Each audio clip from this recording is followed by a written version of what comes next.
Impeachment, of course, is now in the hands of the House Intelligence Committee, ready to move over to House Judiciary. And a Democrat on the Judiciary Committee is joining us now, Tennessee Congressman Steve Cohen. Congressman, it's great to have you back on the show. Thank you. Thank you, Hallie. Good to be with you, and happy Thanksgiving to you. You as well. An early Happy Turkey Day. Listen, so House Intelligence Committee staffers are working, we understand, on compiling a report that'll then be handed over to your committee. When do you expect to receive that report? Are you thinking Monday when you get back from the holiday?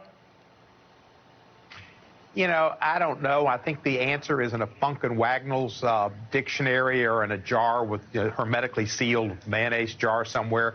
But Nancy's the only one that has the key to the dictionary or the top of the jar, and she hasn't informed us what's in it.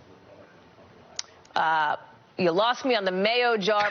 Speaker Pelosi reference, Congressman. So you're saying you don't know is the answer. You're thinking, could it be a week? Could it be 3 weeks? Yeah, I think it's one of those Karnak things with, hermetically sealed in an envelope, but I don't know where it is. Johnny Carson's widow might know. Let's talk about preliminary discussions on your committee, something that you would know more about, Congressman. What are you thinking as far as format? Any potential hearings, witnesses you may call? How serious and in-depth have those discussions gotten on your committee? Well, they really, it's only been Chairman Nadler, I guess, talking to Speaker Pelosi, and we've always, when Chairman Nadler was the vice chair of the committee, ranking member of the committee during the Clinton days, they did have a hearing on what is impeachment, what are the different things involved in impeachment. So that's something we probably ought to go into, the kind of a background on a legal basis, and that's something we might do. Anything beyond that, I really don't know, and even that I'm not sure, but precedent says that would be a logical thing to do. I'm sure you've seen the Washington Post this morning reporting that hundreds of documents collected as part of an internal White House review show extensive efforts to generate an after-the-fact justification for the decision to ultimately freeze the Ukrainian military aid and a debate over whether the delay was legal. I wonder if you view this as essentially bolstering the Democrats' case here, that more documents could be relevant to your inquiry moving forward. How do you see it? There's unquestionably more documents that are necessary. Apparently, this Parnas guy, Giuliani's pal from the Ukraine, has got some recordings and some things that he's given over to Adam Schiff. There's lots of material out there, and I think it'll all show what they've been trying to cover up. To me, just on first blush, it looks like obstruction of justice.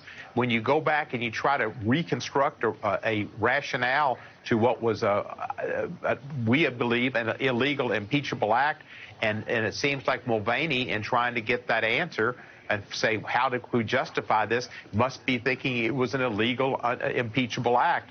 They had learned, apparently, through the intelligence that there had been a report filed of an issue with this, and they knew it was going to become public, and that's why they tried to cover their tracks. That seems to be obstruction of justice. So they might have they continually get themselves in problems. Maureen Dowd talked about him being, the whale, and he's killing himself. He's Ahab, and he's the whale, too. Well, he probably is certainly the whale. Whether he's Ahab is another issue.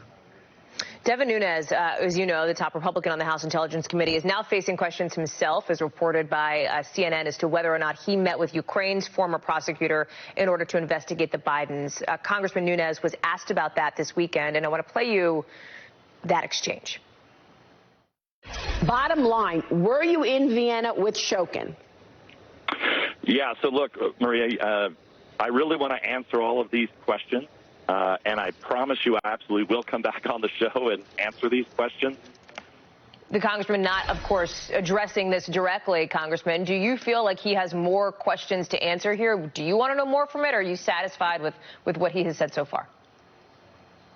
Well, I think the House Ethics Committee apparently is going to look into it. I've been on House Ethics in the past. They don't look into things unless there's some probable cause or some reason to look at it.